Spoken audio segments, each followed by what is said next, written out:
Good morning, everybody. Our today's lesson is budget and types of budget. Budget to budget lo unde rakalu.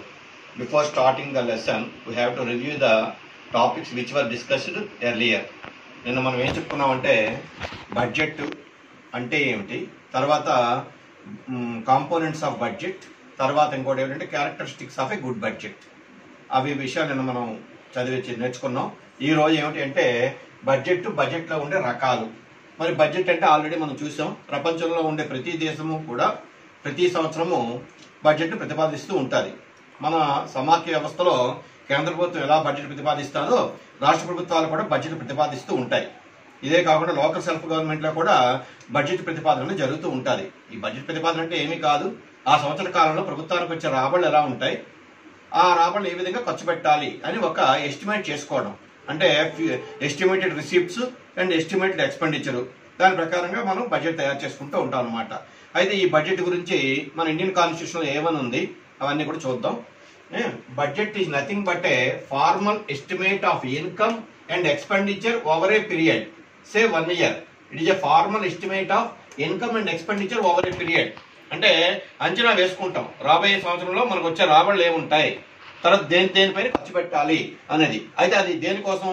For 1 year, from April 1st to March 31st. అది నిన్నే మనం చూసాం. కొన్ని దేశాల్లో calendar year follow అవుతూ ఉంటారు, January 1st నుంచి December 31 వరకు కూడా. కానీ మన దేశంలో మాత్రం April 1 నుంచి March 31 వరకే మనం బడ్జెట్ ని ప్రతిపాదించుకుంటూ ఉంటాం. అయితే ఈ విషయం ఎక్కడ చెప్పబడింది అంటే క్లియర్ గా మన ఇండియన్ కాన్స్టిట్యూషన్ లో ఉంది. Article 112 of the Indian constitution లో క్లియర్ గా బడ్జెట్ గురించి చెప్పారు. ఈ ఆర్టికల్ 112 ఆఫ్ ఇండియన్ కాన్స్టిట్యూషన్ ఏం చెప్తుంది అంటే మనం April 1 నుంచి March 31 వరకు కూడా ప్రభుత్వం యొక్క రాబడులు, ప్రభుత్వం ఏ విధంగా ఖర్చు పెట్టాలి అనే విషయాన్ని క్లియర్ కట్ గా అందులో ఉన్నదన్నమాట. కాబట్టి ఎగ్జామినేషన్ లో ఆసక్తిలో ఈ బిట్ కూడా అడగచ్చు, అంటే బడ్జెట్ ప్రతిపాదన ఏ ఆర్టికల్ లో ఉన్నది అని. That is article 112 of the Indian constitution. It gives a very good perspective because it has the actual figures of the year before, and then there are budget figures for the current financial year followed by the revised figures for the current year. అంటే ఇక్కడ budget అనేది చాలా సుదీర్ఘంగా ఆలోచించుకోవాలి మనం. ఏమిటంటే budget తయారు చేసినప్పుడు గత సంవత్సరం తాలూకా వివరాలు, తర్వాత కరెంట్ ఇయర్ లో ఏ విధంగా ఉన్న వివరాలు, తర్వాత రాబోయే సంవత్సరాల యొక్క వివరాలు అన్ని కూడా అందులో ఉంటాయి అన్నమాట. Preceding year, current year and future year, ఈ మూడు కూడా బడ్జెట్ లో మనకు కనిపిస్తూ ఉంటాయి. ఎందుకు కనిపిస్తూ ఉంటాయంటే ప్రిసీడింగ్ ఇయర్ లో మనం ఏ రకంగా ఎస్టిమేషన్ వేసుకున్నాం, ఏ రకంగా వ్యయం చేసామో అన్ని కూడా చూసుకుంటాం. మనం చూసుకున్నప్పుడు ఏమైనా సాధారణంగా ఎక్కువ అవ్వచ్చు, తక్కువ అవ్వచ్చు, కాబట్టి అది కూడా చూడాలి. తర్వాత వాటికి రివైజ్డ్ ఎస్టిమేట్స్ చేస్తారు. కరెంట్ ఇయర్ లో కూడా రివైజ్డ్ ఎస్టిమేట్స్. సాధారణంగా బడ్జెట్ లో యాక్చువల్ గా గవర్నమెంట్ ఎంత ప్రతిపాదించిందో ఖచ్చితంగా అంతే ఖర్చు అవ్వాలని లేదా అంతే రాబడి రావాలని ఏం లేదు. కొన్ని సందర్భాల్లో అది ఎక్కువ కావచ్చు, తక్కువ కావచ్చు. అటువంటిప్పుడు ఏం చేస్తూ ఉంటారంటే రివైజ్ చేసుకుంటూ వెళ్తారన్నమాట. అదే ఇక్కడ చెప్తున్నాం. Then there are budget figures for the current financial year followed by the revised figures for the current year. అంటే ఆ ఫిగర్స్ రివైజ్ చేసుకుంటూ కూడా వెళ్లాల్సి వస్తుంది. ఇప్పుడు మన భారతదేశం తీసుకుంటే ఈ కరోనా టైంలో ప్రభుత్వం యొక్క అంచనాలు అన్ని కూడా తలకిందులు అయిపోయాయి. ఒక్క సెంట్రల్ గవర్నమెంటే కాదు, అన్ని స్టేట్ గవర్నమెంట్ తాలూకా అంచనాలు తలకిందులు అయిపోయాయి. మన స్టేట్ గవర్నమెంట్ తీసుకుంటే ఆబ్కారీ శాఖ నుంచి వచ్చే ఆదాయం తగ్గిపోయింది, రిజిస్ట్రేషన్ శాఖ నుంచి వచ్చే ఆదాయం తగ్గిపోయింది, ఎక్సైజ్ డిపార్ట్మెంట్, మొత్తం అన్ని శాఖల నుంచి ఆదాయం తగ్గిపోయాయి. కానీ ప్రభుత్వాలు ఏమంటే ఖర్చులు భారీగా పెట్టాల్సి వచ్చింది. అంటే ఏంటంటే బడ్జెట్ మనం అంచనా వేసుకొని ఇలా చేద్దాము, ఇంత వేయించేద్దాము, ఇంత రాబడులు వస్తాయి అనుకుంటాం, కానీ అది జరగకపోవచ్చు. ఏమైనా అనివార్య పరిస్థితులు ఏర్పడితే అటువంటిప్పుడు ఏం చేస్తారంటే రివైజ్ చేసుకోవాల్సిన అవసరం ఏర్పడుతూ ఉంటది అనమాట. అది ఈ విషయం చెప్తున్నాను. Followed by the revised figures for the current year. ఇది ఎందుకు చేసుకోవాలి అంటే రాబోయే కాలంలో మనం అన్ని కూడా జాగ్రత్తగా వేసుకోవాలి అంటే గత కాలపు అనుభవాలను దృష్టిలో పెట్టుకోవాలి. కాబట్టి అవన్నీ కూడా మనం పరిశీలనలోకి తీసుకోవాలి. తర్వాత ఈ బడ్జెట్ ప్రవేశపెట్టడానికి ముందుగా ఏం చేస్తారంటే ఆర్థిక శాఖ మంత్రుల వారు సెంట్రల్ గవర్నమెంట్ లో అయితే ఎకనామిక్ సర్వేని ప్రతిపాదిస్తారు. ఆర్థిక సర్వేని, ఆ ఎకనామిక్ సర్వేని before 2 days presenting the budget ఆర్థిక శాఖ మంత్రి పార్లమెంట్ లో, ముఖ్యంగా లోక్సభలో ఆర్థిక సర్వేని చదువుతారు. ఆర్థిక సర్వే ఏం చెప్తాది అంటే దేశం మొత్తం తాలూకా ఆర్థిక పరిస్థితి అంతా కూడా ప్రతిబింబిస్తుంది. అంటే వ్యవసాయ రంగం తాలూకా పనితీరు ఎలాగుంది, పారిశ్రామిక రంగం ఎలాగుంది, సేవల రంగం ఎలాగుంది, ఎగుమతులు ఏ విధంగా ఉన్నాయి, దిగుమతులు ఏ విధంగా ఉన్నాయి, మొదలు అన్ని విషయాలు కూడా ఎకనామిక్ సర్వేలో అంటే స్పష్టంగా చెప్పబడతాయి అన్నమాట. ఎప్పుడైతే ఎకనామిక్ సర్వేని కానీ మనం క్షుణ్ణంగా చదువుతామో ఆటోమేటిక్ గా దేశ ఆర్థిక పరిస్థితి గురించి ఒక రకమైన అవగాహన ఏర్పడుతుంది. కాబట్టి బడ్జెట్ ప్రవేశపెట్టడానికి 2 రోజుల ముందుగానే కేంద్రంలో ఎకనామిక్ సర్వే ప్రతిపాదిస్తారు. మరి అదే రాష్ట్రంలో అయితే అదే విధంగా చేస్తాము. కానీ రాష్ట్రంలో దాని పేరు ఏమిటంటే socio economic survey. Central government అయితే ఎకనామిక్ సర్వే అంటాం, రాష్ట్ర ప్రభుత్వం అయితే సోషియో ఎకనామిక్ సర్వే. అదే విషయం చూడండి ఇక్కడ, economic survey. 2 days before introducing the budget in the parliament, the government introduced the economic survey, which gives a detailed account of the country's economic situation. Detailed account of the countries economic situation అంటే దేశంలో అన్ని రంగాల యొక్క పనితీరు చెప్తుంది. మన GNP ఎంత ఉంది, మన జీడిపి ఎంత ఉంది, బ్యాలెన్స్ ఆఫ్ పేమెంట్స్ ఎంత వస్తున్నాయి, ఎలా ఉంది, బ్యాలెన్స్ ఆఫ్ పేమెంట్స్ పొజిషన్ ఎలా ఉంది, తర్వాత బ్యాలెన్స్ ఆఫ్ ట్రేడ్ ఎలా ఉంది, మొత్తం అన్ని విషయాలు కూడా ఎకనామిక్ సర్వేలో మనకు కనిపిస్తాయి అన్నమాట. In the state it is called as socio economic survey. విద్యార్థులు ఎవరైనా కాంపిటేటివ్ ఎగ్జామ్స్ కి వెళ్ళే విద్యార్థులు ఆర్థిక వ్యవస్థ గురించి క్షుణ్ణమైన అవగాహన రావాలి అంటే సెంట్రల్ గవర్నమెంట్ ప్రతిపాదించే ఎకనామిక్ సర్వేని, స్టేట్ గవర్నమెంట్ ప్రతిపాదించే సోషియో ఎకనామిక్ సర్వేని క్షుణ్ణంగా అధ్యయనం చేస్తే భారతదేశ ఆర్థిక ముఖ చిత్రం అంతా కూడా క్లియర్ గా ఉంటుంది అందులోని. ఎందుకంటే దాంట్లో ఏమవుతుంది, అన్ని గణాంకాలు కూడా ఉంటాయి. జాతీయ ఆదాయం ఎలా ఉంది, తలసరి ఆదాయం ఎలా ఉంది, ప్రజల యొక్క ఆయ ప్రమాణం ఎలా ఉంది, వ్యవసాయ రంగం ఏ విధంగా పనిచేస్తుంది, వ్యవసాయ రంగంలో గ్రోత్ రేట్స్ ఎలా ఉన్నాయి, పారిశ్రామిక రంగంలో గ్రోత్ రేట్స్ ఎలా ఉన్నాయి, సేవల రంగం ఎలా అభివృద్ధి చెందుతుంది, ఎగుమతుల యొక్క పరిమాణం ఎలా ఉంది, దిగుమతులు ఎక్కువ అవుతున్నాయా లేదా, మొదలు అన్ని విషయాలు కూడా ఎకనామిక్ సర్వేలో ఉంటాయి. కాబట్టి కాంపిటేటివ్ ఎగ్జామ్స్ కి, ముఖ్యంగా సివిల్స్ ఎగ్జామ్స్ కి వెళ్లే వాళ్ళు తప్పనిసరిగా ఎకనామిక్ సర్వేని, అదేవిధంగా ఏపీలో గ్రూప్ 1 గ్రూప్ 2 కి వెళ్లే వాళ్ళు తప్పనిసరిగా సోషియో ఎకనామిక్ సర్వేని అధ్యయనం చేయాలి. అయితే అఫ్కోర్స్ ఇవి మార్కెట్ లో దొరకకపోవచ్చు, కానీ ఏంటంటే తెప్పించుకోవచ్చు ప్రభుత్వ శాఖ నుంచి. ఈ రెండింటినీ కూడా క్షుణ్ణంగా అధ్యయనం చేస్తే మొత్తం ఆర్థిక వ్యవస్థ పైన క్షుణ్ణమైన అవగాహన విద్యార్థులకు ఏర్పడే అవకాశాలు ఉంటాయి. అయితే ఇదంతా ఎప్పుడు జరుగుతుంది, బడ్జెట్ ప్రవేశపెట్టడానికి 2 రోజుల ముందుగానే ఎకనామిక్ సర్వేని పార్లమెంట్ లో ఆర్థిక శాఖ మంత్రులు వారు చదువుతూ ఉంటారు అనమాట. నెక్స్ట్ టాపిక్ ఏంటంటే టైప్స్ ఆఫ్ బడ్జెట్. మన బడ్జెట్ ఎన్ని రకాలు అవన్నీ చూద్దాం. Budget is an instrument of legislative control over the financial activities of the government. జాగ్రత్తగా చూడాలి ఇక్కడ. Budget is an instrument of legislative control over the financial activities of the government. మన దేశంలో కాదు, పార్లమెంటరీ ప్రజాస్వామ్యం దేశంలో అన్ని దేశాలు కూడా 3 శాఖలు ఉంటాయి. శాసనశాఖ, కార్యనిర్వాహక శాఖ, న్యాయశాఖ. మన శాసనశాఖలు ఏమిటి, మన ప్రజాప్రతినిధులు మనం ఎన్నుకుంటాం, అంటే మనమే పరిపాలించుకుంటాం. అన్నప్పుడు ఏమవుతుంది అంటే ప్రభుత్వము ప్రతిపాదించిన బడ్జెట్ తప్పనిసరిగా లోక్సభలో, సెంట్రల్ లో అయితే లోక్సభలోని, రాష్ట్రంలో అయితే విధానసభలోని ఆమోదించబడాలి. ఎందుకంటే ఆమోదించబడకపోతే ప్రభుత్వం ఒక్క పైసా కూడా ఖర్చు పెట్టడానికి అవకాశం ఉండదు. అందుకే ఇక్కడ అంటారు instrument of legislative control over the financial activities of the government. అంటే ప్రభుత్వం యొక్క ఆర్థిక కార్యకలాపాలకి పార్లమెంట్ యొక్క అనుమతి పొందాలి. ముందు లోక్సభలో ఆమోదించబడిన తర్వాత రాజ్యసభలో ఆమోదించబడుతుంది, రాజ్యసభలో ఆమోదించబడిన తర్వాత రాష్ట్రపతి ఆమోద ముద్ర వేయాలి. అప్పుడే ప్రభుత్వము ఆ బడ్జెట్ లో ఏ రకమైన ఖర్చు చేయాలనుకున్నా ఆ ఖర్చులన్నీ కూడా చేయగలుగుతుంది. లేకపోతే ఒక్క పైసా కూడా, ఒక రూపాయి కూడా ప్రభుత్వం తీయడానికి అవకాశం లేదు. అంటే బడ్జెట్ ఏమిటంటే legislative control over the financial activities of the government. It indicates how resources are to be raised and how they are to be directed into different channels by the government. ఇది చూడండి, అంటే ఏ విధంగా వనరులు సమీకరించుకుంటాం, సమీకరించుకున్న వనరుల్ని different channels లోకి ఎలా వినియోగిస్తాం. అంటే different channels అంటే ఇక్కడ ఏమీ కాదు, వ్యవసాయ రంగానికి ఎంత కేటాయింపు చేస్తున్నాం, పారిశ్రామిక రంగానికి ఎంత కేటాయింపు చేస్తున్నాం, రక్షణ రంగానికి ఎంత కేటాయింపు చేస్తున్నాం, విద్యా రంగానికి ఎంత, ఆరోగ్య రంగానికి ఎంత, ఇలాగ అన్ని రంగాల కేటాయింపులు అనమాట. అంటే ప్రభుత్వానికి వివిధ రకాల ఆదాయ వనరులు ఎలా వస్తాయి, ఆ వచ్చిన ఆదాయ వనరులని ఏ ఏ విభాగాలకు ఎంతెంత కేటాయించాలి, ఏ ఏ డిపార్ట్మెంట్కి ఎంతెంత కేటాయించాలి, అవన్నీ కూడా మనకి బడ్జెట్ లో కనిపిస్తూ ఉంటాయి అనమాట. In fact it represents the fiscal policy of the government. Actual గా ఏంటంటే బడ్జెట్ ఫిస్కల్ పాలసీని ప్రతిబింబిస్తుంది. మనం నిన్నే చూసాం, మనకి ఎకనామిక్ పాలసీ చాలా ఉంటాయి, అందులో అంతర్భాగాలు చాలా ఉన్నాయి. Monetary policy, fiscal policy, agricultural policy, industrial policy, export import policy, EXIM policy, ఇవన్నీ. అయితే ఇక్కడ ప్రభుత్వం తాలూకా కోస్త విధానం అంతా కూడా మన బడ్జెట్ లో కనిపిస్తుంది. ఎందుకంటే బడ్జెట్ లో ప్రభుత్వం ఏం చేస్తుంది, ఏ ఏ పన్నులు విధించాలి, తర్వాత పన్ను రేట్లు ఎలా పెంచాలి, తర్వాత నాన్ ట్యాక్స్ రెవెన్యూని ఎలా సమకూర్చుకోవాలి, ఏ కార్యక్రమాలకు ఎంత ఖర్చు పెట్టాలి, డెవలప్మెంట్ ఎక్స్పెండిచర్ ఎంత చేయాలి, వెల్ఫేర్ ఎక్స్పెండిచర్ ఎంత చేయాలి, అన్ని విషయాలు అందులో స్పష్టంగా ఉంటాయి. కాబట్టి ఏమిటంటే ఇక్కడ అది క్లియర్ గా చెప్తుంది అనమాట. It represents the fiscal policy of the government. అంటే ప్రభుత్వం యొక్క పన్నుల విధానము, ప్రభుత్వం యొక్క వ్యయ విధానము, ప్రభుత్వం యొక్క రుణ విధానం, అన్ని విషయాలు కూడా మన బడ్జెట్ లో కనిపిస్తూ ఉంటాయి అనమాట. అంచేత it represents the fiscal policy of the government అంటారు. అయితే ఈ బడ్జెట్ ని సాధారణంగా మనం సామాన్యంగా పిల్లలందరూ ఏమనుకుంటారంటే 3 రకాలుగా ఉంటాయి అనుకుంటారు. అవి తర్వాత చూద్దాం. అవి ఏమిటంటే ఒకటి బ్యాలెన్స్డ్ బడ్జెట్ అని, డెఫిసిట్ బడ్జెట్ అని, సర్ప్లస్ బడ్జెట్ అని అనుకుంటారు. ఈ వ్యక్తిపరంగా మనం కూడా చేస్తూ ఉంటాం. ఉదాహరణకు మనకు వచ్చిన ఆదాయం సరిపోయినట్టుగా ఖర్చు పెట్టుకున్నాం అనుకోండి, సరిపోయినట్టుగా ఈక్వల్ గాను, that is a balanced budget.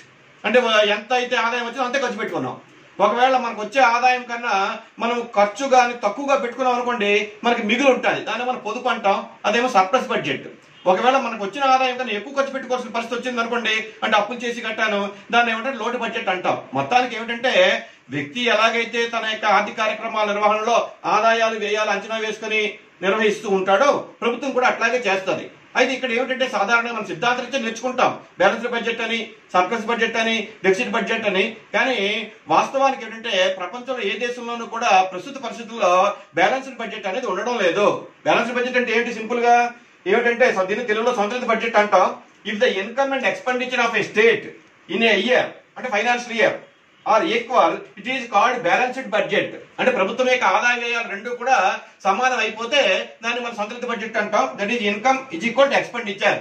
మరి సాధారణంగా ఇది అంత ఎగ్జాక్ట్ గా ఇన్కమ్ ఎక్స్పెండిచర్ ఏ ప్రపంచంలో ఏ దేశంలోనూ కూడా అలాగే సమానం అయ్యే పరిస్థితి లేదు. అభివృద్ధి చెందిన దేశాల్లో కాకపోతే మిగులు బడ్జెట్ ఉంటే ఉండొచ్చు, కానీ అన్ని అభివృద్ధి చెందుతున్న దేశాల్లో మాత్రం ఎప్పుడు కూడా లోటు బడ్జెట్ మనకు కనిపిస్తూనే ఉంటుంది. Second one is the surplus budget. దీన్ని తెలుగులో మిగిలి బడ్జెట్ అంటాం మనం. If income exceeds expenditure in a year, that is in a financial year, it is called surplus budget.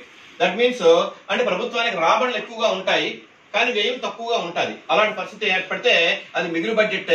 సాధారణంగా మిగులు బడ్జెట్ చాలా మంచిది, కానీ అభివృద్ధి చెందుతున్న దేశాల్లో ముఖ్యంగా పేద ప్రజలు ఎక్కువగా ఉన్న దేశాల్లో మిగులు బడ్జెట్ ప్రతిపాదించడం చాలా అరుదైన విషయమే. అయితే సాంప్రదాయ ఆర్థికవేత్తలు జేఎస్ మిల్ గాని, జేబీ సే గాని, ఈ ఆడమ్ స్మిత్ గాని, వీళ్ళందరూ కూడా ఎప్పుడు కూడా సౌండ్ ఫైనాన్స్, సౌష్ఠవ విత్త విధానము అని చెప్తూ వాళ్ళు ఏమంటారంటే ప్రభుత్వం ఎప్పుడు కూడా మిగులు బడ్జెట్ ప్రతిపాదించాలి. అంటే ఏమిటి? ప్రభుత్వం ఎక్కువగా ఆదాయం సమకూర్చుకొని ఖర్చులు తక్కువగా పెట్టాలి, అంటే ప్రభుత్వ ఖజానాలో ఎప్పుడు కూడా మిగులు ఉండాలి అంటారు. అయితే వాళ్ళు ఆ రోజుల్లో 17, 18, 19 శతాబ్దాల్లో అప్పుడు రాజరిక రాజ్యాలు ఉండేవి కాబట్టి వాళ్ళు చెప్పింది అప్పుడు నిజమే కావచ్చేమో, కానీ ఇప్పుడు పరిస్థితుల్లో ముఖ్యంగా అభివృద్ధి చెందుతున్న దేశాల్లో మిగులు బడ్జెట్ ప్రతిపాదించడం అనేది చాలా క్లిష్టమైన ప్రక్రియ. ఎందుకంటే ప్రజల యొక్క పన్ను చెల్లింపు సామర్థ్యం తక్కువగా ఉంటుంది, జనాభా మితిమీరి పెరిగిపోతూ ఉంటుంది, వాళ్ళ ఆదాయ స్థాయి తక్కువగా ఉంటాయి. ఇలాంటి పరిస్థితుల్లో ప్రభుత్వం మిగులు బడ్జెట్ ప్రతిపాదించడం అనేది జరిగే పని కాదు. మరి ఇప్పుడు ఏం చేస్తుంటే అన్ని అభివృద్ధి చెందిన దేశాల్లో ఎక్కువగా ఈ third one, that is deficit budget, లోటు బడ్జెట్ ప్రతిపాదిస్తూ ఉన్నారు.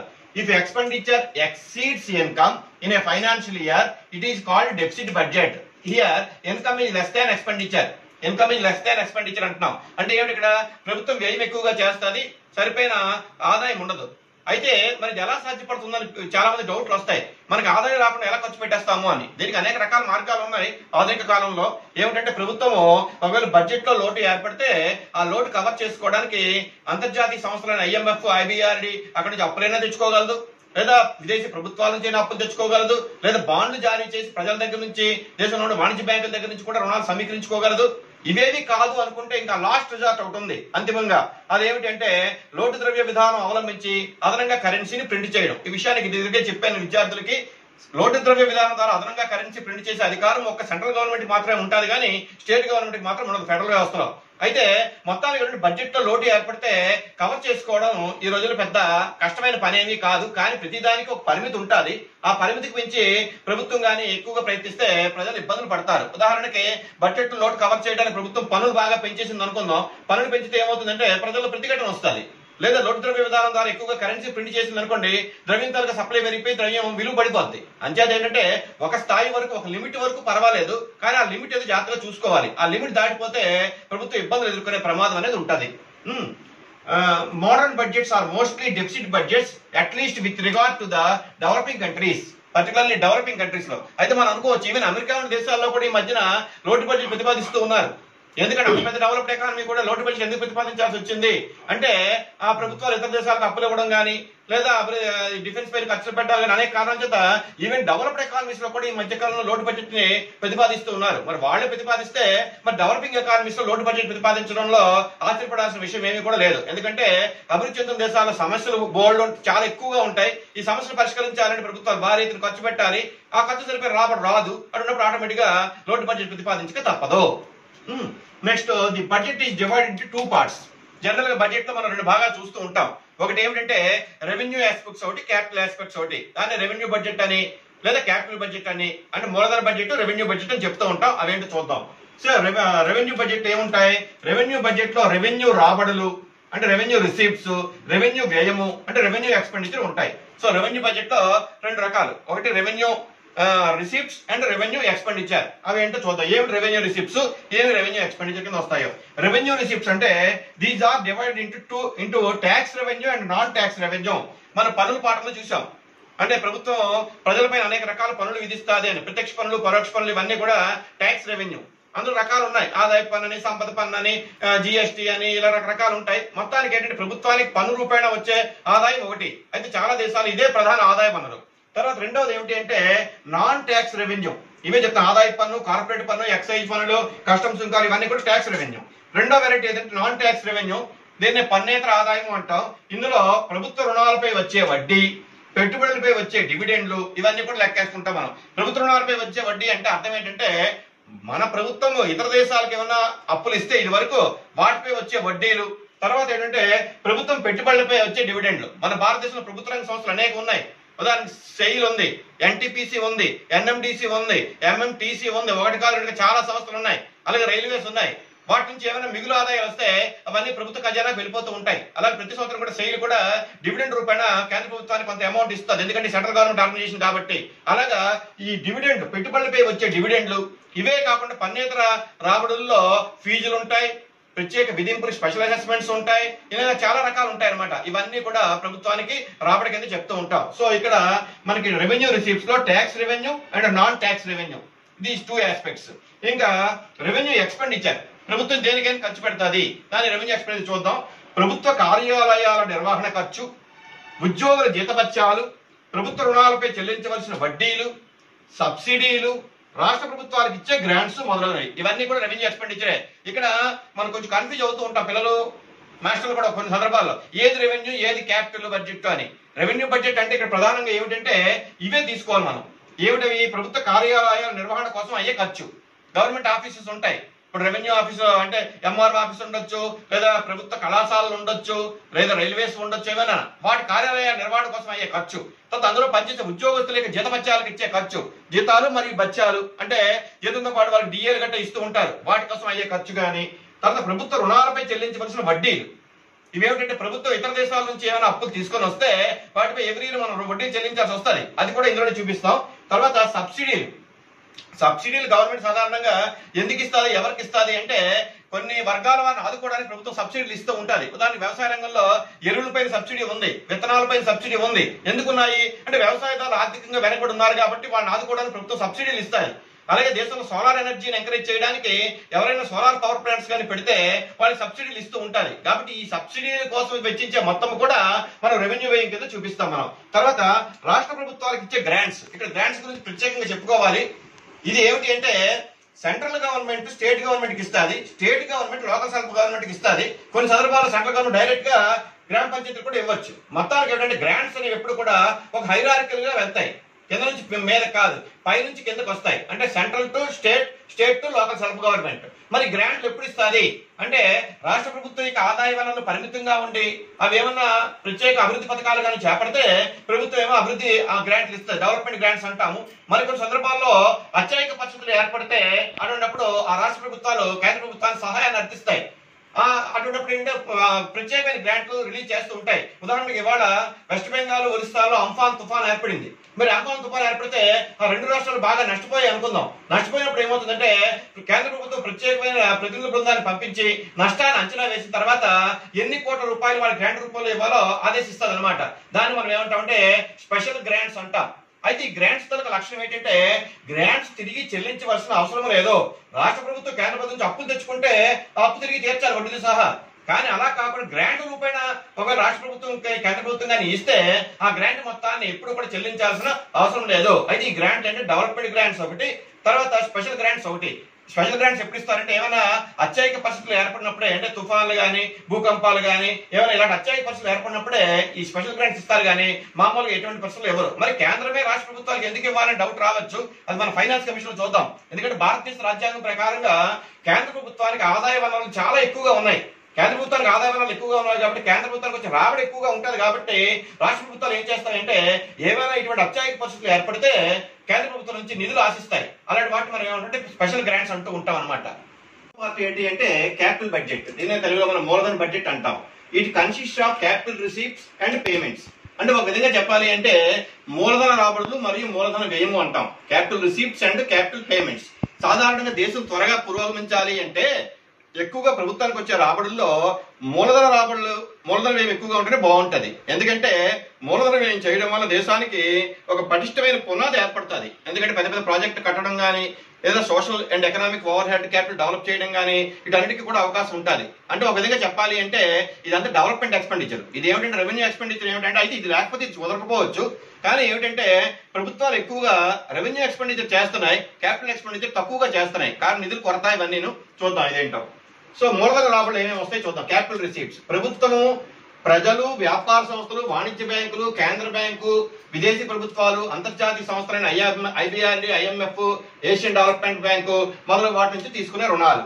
అంటే ప్రభుత్వము ప్రజల దగ్గర బాండు రూపేణా సమీకరించే రుణాలు కానీ, లేదా వాణిజ్య బ్యాంకులు, కేంద్ర బ్యాంకులు తీసుకునే రుణాలు కానీ, లేదా విదేశీ ప్రభుత్వాలు, అంతర్జాతీయ సంస్థలైన ప్రపంచ బ్యాంకు, IBRD, తర్వాత IMF లేదా Asian development bank, BRICS bank మొదలు వాటి దగ్గర నుంచి తీసుకుని రుణాలు. అయితే మీకు ఇదివరకే చెప్పాను నేను, సాధారణంగా అంతర్జాతీయ సంస్థలు ఎప్పుడు కూడా అభివృద్ధి కార్యక్రమాలకు అప్పులు ఇస్తాయి కానీ అనుత్పాద కార్యక్రమాలకు అప్పులు ఇవ్వవు.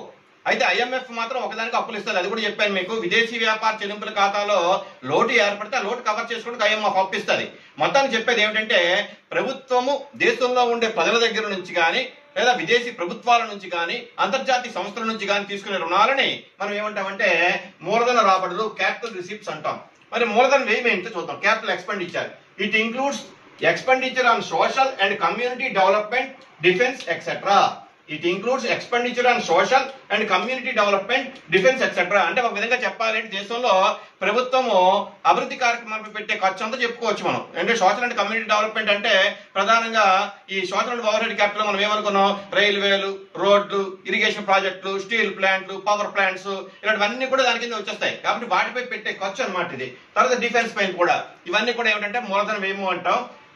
Expenditure on construction of projects, acquisition of assets like land, building, machinery, etc. comes under capital expenditure. అంటే ప్రభుత్వము వీటిపై పెట్టే ఖర్చు అంతా కూడా మన మూలధన వ్యయం కింద చెప్పుకోవచ్చు. అంటే ప్రాజెక్టుల పైన పెట్టే ఖర్చు కానీ, లేదా ప్రభుత్వం ఏమైనా భూములు సమీకరించడం కానీ, లేదా బిల్డింగ్స్ కన్స్ట్రక్ట్ చేయడం కానీ, మెషినరీని ఇన్స్టాల్ చేసుకోవడం కానీ వీటన్నిటిపై పెట్టే ఖర్చును మనం ఏమంటామంటే మూలధన వ్యయము అంటాం మనం. ఈ విధంగా మనకి బడ్జెట్ లో రెండు భాగాలు ఉంటాయి. ఒకటి రెవెన్యూ బడ్జెట్, రెండు క్యాపిటల్ బడ్జెట్. రెవెన్యూ బడ్జెట్ లో మళ్ళా రెవెన్యూ రిసీప్ట్స్ ఉంటాయి, తర్వాత రెవెన్యూ ఎక్స్పెండిచర్ ఉంటుంది. In the same way capital budget లో కూడా క్యాపిటల్ రిసీప్ట్స్ ఉంటాయి, క్యాపిటల్ ఎక్స్పెండిచర్ ఉంటాయి. కానీ భారతదేశం అనే దేశాలు ఏమిటంటే ఎక్కువగా రెవెన్యూ ఎక్స్పెండిచర్ ఎక్కువగా ఉంటుంది, క్యాపిటల్ ఎక్స్పెండిచర్ తక్కువగా ఉంటుంది. అలా ఉంటే ఏమవుతుందంటే ప్రభుత్వం త్వరగా అభివృద్ధి చెందే అవకాశాలు ఉండవు. అంతే ప్రభుత్వం ఏం చేయాలంటే సాధ్యమైన వరకు కూడా రెవెన్యూ వ్యయాన్ని తగ్గించుకొని మూలధన వ్యయాన్ని కానీ పెంచితే దేశం త్వరగా అభివృద్ధి చెందే అవకాశాలు ఉంటాయి. కానీ కొన్ని సందర్భాల్లో అది మనం సిద్ధాంతం నుంచి చెప్పుకుంటాం కానీ ప్రాక్టికల్ గా ప్రభుత్వానికి చాలా ఇబ్బందులు ఎదురవుతూ ఉంటాయి. రెవెన్యూ ఎక్స్పెండిచర్ తగ్గించుకోవడం అంటే అంత సులువుగా సాధ్యపడే విషయం కాదు. తర్వాత నెక్స్ట్ టాపిక్ ఏమిటంటే దీనికి సంబంధించిందే, that is the budgetary process. విద్యార్థులందరూ కూడా సాధారణంగా బడ్జెట్ అంటే ఏమిటి, బడ్జెట్ రకాల గురించి నేర్చుకుంటారు కానీ అసలు బడ్జెట్ ప్రాసెస్ ఎలా జరుగుతుంది, ఎలా బడ్జెట్ ప్రవేశపెడతారు, ఆ బడ్జెట్ ఎలా ఆమోదించబడుతుంది, ఎలా అమలు చేయబడుతుంది అనే విషయాల పైన కూడా వాళ్ళకి అవగాహన ఉండాలి. అంచేత ఈ బడ్జెటరీ ప్రాసెస్ గురించి కూడా చెప్తాను జాగ్రత్త. ప్రొసీజర్, బడ్జెటరీ ప్రొసీజర్ ఆ process. First one preparation of the budget. మరి బడ్జెట్ ప్రిపేర్ చేయడం అనేది చాలా క్లిష్టమైన ప్రక్రియ. దీనికి ఏమిటంటే మనం అనుకుంటాం ఏదో last working day of the February పెడతారని, లేదా ఫస్ట్ ఫిబ్రవరి పెడతారని అని అనుకుంటాం. కానీ దానికి ముందు నుంచి చాలా ఎక్సర్సైజ్ జరుగుతాయి. ఇంచుమించు 2020-21 బడ్జెట్ ప్రవేశపెట్టాలి అంటే మనకి 2019 డిసెంబర్ నాటికే దేశంలో ఉండే అన్ని మంత్రిత్వ శాఖల నుంచి ఆయా కన్సర్న్ డిపార్ట్మెంట్లకు వెళ్ళి ఆయా కన్సర్న్ డిపార్ట్మెంట్ నుంచి నివేదికలు తెప్పించుకుంటాయి. ఆ నివేదికలు తెప్పించుకోవడానికి వాళ్ళు ఏమడుగుతారంటే, ఉదాహరణ for example MHRD department, ministry of human resource development, అందులో విద్యాశాఖ ఉంటుంది. ఉన్నత విద్య కానీ, సాంకేతిక విద్య కానీ ఇవన్నీ అందులో ఉంటాయి. అన్నప్పుడు ఏమవుతుంది అంటే ministry of human resource development వాళ్ళు ఆ విద్యాశాఖ దగ్గర ప్రపోజల్ తెప్పించుకుంటారు. ఆ ప్రపోజల్స్ ఎలా తయారు చేయమంటారు అంటే గత ప్రిసీడింగ్ ఇయర్ ఏం జరిగింది, ఆ ప్రిసీడింగ్ ఇయర్ లో ఎలాగ వాళ్ళు రాబడులు అంటే ఎలా ప్రపోజల్స్ పెట్టారు, తర్వాత ఎంత వ్యయం అవుతుందని ప్రపోజల్స్ పెట్టారు, అవన్నీ వాళ్ళు తెప్పించుకొని దాని సరిపడిన కరెంట్ ఇయర్ లో ఏ విధంగా చేయాలనుకుంటున్నారు, తర్వాత బడ్జెట్ లో ఏ విధంగా ప్రతిపాదించాలనుకుంటున్నారు, మొదలు నివేదికలు అన్ని కూడా తెచ్చుకోవాలి. అది ఎప్పుడు జరగాలి అంటే ఇంచుమించు డిసెంబర్ నాటికి జరగాలి. ఎందుకంటే డిసెంబర్ నాటికి జరిగితే ఇవన్నీ కూడా మినిస్ట్రీ ఆఫ్ ఫైనాన్స్ వెళ్తాయి. మినిస్ట్రీ ఆఫ్ ఫైనాన్స్ లో ఇవన్నీ కూడా క్రోడీకరించి ఒక్కొక్క శాఖకి ప్రత్యేకంగా ఎంతెంత ఖర్చు అవుతుందో లెక్కలు వేసుకొని ఆ శాఖ నుంచి వచ్చే రాబడులు అంటే ఆ శాఖకి అయ్యే ఖర్చు ఎంత ఇవన్నీ లెక్కలు వేసుకొని అప్పుడు ఫైనల్ బడ్జెట్ అనేది ప్రిపేర్ చేస్తూ ఉంటారన్నమాట. ఇది చాలా పెద్ద ప్రాసెస్. అదేవిధంగా సెంట్రల్ లో జరుగుతుంది, స్టేట్ లో కూడా ఇన్ ద సేమ్ వే జరుగుతూ ఉంటుంది అనమాట. సో ఫస్ట్ వన్ అంటే preparation of the budget. This is the first step. అది చేయడం చాలా క్లిష్టమైన ప్రక్రియ. దీనికి ఏమంటే ఆర్థిక నిపుణులు ఉంటారు. ఇంకా రెండవది ఏంటంటే ప్రెజెంటేషన్ ఆఫ్ ది బడ్జెట్. ఎవరు బడ్జెట్ ప్రతిపాదిస్తారు, ఎవరు ప్రజెంట్ చేస్తారు అని. సాధారణంగా నిన్నే చెప్పుకున్నాం మనం, బడ్జెట్ అనేది ఒక ఫైనాన్స్ బిల్లు. మన రాజ్యాంగం ప్రకారంగా ఆర్థిక బిల్లు అన్ని కూడా దిగువ సభలోనే అంటే లోక్సభలోనే ప్రవేశపెట్టాలి, రాష్ట్రంలో అయితే విధానసభలో ప్రవేశపెట్టాలి. మరి ఆర్థిక పరమైన విషయాలు మంత్రి ఎవరు అంటే ఫైనాన్స్ మినిస్టర్. కాబట్టి ఎవరు బడ్జెట్ ప్రతిపాదిస్తారు అంటే the finance minister will present the budget in the Lok Sabha. After that లోక్సభలో అయిన తర్వాత ఆ రోజు మధ్యాహ్నమే ఒకసారి జరుగుతూ ఉంటుంది. అదేంటంటే రాజ్యసభలో ఆర్థిక శాఖ ఉప మంత్రి కానీ లేదా సమ్టైమ్స్ ఫైనాన్స్ మినిస్టర్ కానీ రాజ్యసభలో బడ్జెట్ ని చదువుతూ ఉంటారు. సో ఇక్కడ జరిగేది ఏంటంటే ఫైనాన్స్ మినిస్టర్ బడ్జెట్ ప్రతిపాదిస్తారు. కానీ ఒక విషయం గుర్తుపెట్టుకోండి, ఫైనాన్స్ మినిస్టర్ బడ్జెట్ ప్రతిపాదించిన కేంద్ర కేబినెట్ అంతా కూడా ఉమ్మడి బాధ్యత వహించాలి. ఎందుకంటే మన పార్లమెంట్ ప్రజాస్వామ్యంలో ఉమ్మడి బాధ్యత అనేది ఉన్నది. కాబట్టి ఫైనాన్స్ మినిస్టర్ బడ్జెట్ ప్రవేశపెట్టిన బాధ్యత మొత్తం కేబినెట్ ఇదే. ఇంకా జనరల్ డిస్కషన్, బడ్జెట్ ప్రవేశపెట్టిన తర్వాత చదువుతారు అన్ని ఆస్పెక్ట్స్. అంటే గత సంవత్సరంలో జరిగిన వ్యవహారాలన్నీ చదువుతారు ముందు. అంటే ఎంత రాబడి ఎంత అనుకున్నాము, తర్వాత ఎంత రాబడి వచ్చింది, ఎంత వ్యయం చేసాము, ఏమైనా సవరణ చేయాల్సి వచ్చిందా అన్ని చదివిన తర్వాత ఈ నెక్స్ట్ ఇయర్ బడ్జెట్ అనౌన్స్ చేస్తారు. దీనికి ఎంత ఈ విధంగా రాబడి ఎంత వస్తుంది, ట్యాక్స్ రెవెన్యూ ఎంత వస్తుంది, నాన్ ట్యాక్స్ రెవెన్యూ ఎంత వస్తుంది, తర్వాత ఈ విధంగా ఎక్స్పెండిచర్ అవుతుంది, ఇవన్నీ వాళ్ళు లెక్కలు చెప్తారు. లెక్కలు చెప్పి అంటే అందులోనే మీరు చూస్తూ ఉంటారు పేపర్లో బడ్జెట్ మన్నాడే రూపాయి రాక రూపాయి పోక అని ఒక పై డయాగ్రామ్ ఇస్తారు 360 degrees లో. ఆ రూపాయి రాక రూపాయి పోకలో రూపాయి రాక అంటే ఏంటి, ప్రభుత్వానికి వచ్చే రాబడులో ట్యాక్స్ రెవెన్యూ ఎంత వస్తుంది, నాన్ ట్యాక్స్ రెవెన్యూ ఎంత వస్తుంది, తర్వాత విదేశాల నుంచి వచ్చే రుణాలు ఎంత వస్తాయి, మొత్తం అలాగా అన్ని కూడా వేస్తారు. అదేవిధంగా రూపాయి పోక అంటే ఏంటి, ప్రభుత్వం దేనికి ఎంత ఖర్చు పెట్టాలి, అంటే రక్షణ శాఖకి ఎంత, సాంఘిక సంక్షేమానికి ఎంత, విద్యాశాఖకి ఎంత, వైద్య శాఖకి ఎంత, ఇలాగా అవన్నీ చూపిస్తారు అనమాట. కాబట్టి మొత్తం ఏంటంటే క్లియర్ పిక్చర్ ఉంటుంది అనమాట. అంటే డబ్బులు రూపాయి ఎలా వస్తుంది, రూపాయి ఎలా ఖర్చు పెట్టాలి అని. అయితే ఇక్కడ ఈ జనరల్ డిస్కషన్ ఏమవుతుంటే ఫైనాన్స్ మినిస్టర్ బడ్జెట్ ప్రవేశపెట్టిన తర్వాత లోక్సభలో ఉండే సభ్యులందరూ కూడా దానిపైన స్పీకర్ అనుమతిస్తాడు. బడ్జెట్ ప్రవేశపెట్టిన తర్వాత అదే రోజు కాదు కానీ మన్నాడు కానీ స్పీకర్ ఏం చేస్తాడంటే సభ్యులు దీనిపైన చర్చించవచ్చు అని అంటాడు. అప్పుడు ఏమవుతుందంటే దానిపైన డిస్కషన్ జరుగుతాయి. అందులో ప్రతిపక్షాల వాళ్ళు కొంతమంది విమర్శిస్తారు, లేదా కొంతమంది సవరణలు ప్రతిపాదిస్తూ ఉంటారు. అవన్నీ కూడా మొత్తం చర్చ జరుగుతూ ఉంటుంది. సమ్ టైమ్స్ ఆ చర్చ కొన్ని 2-3 వారాలు కూడా కంటిన్యూ అవ్వచ్చు.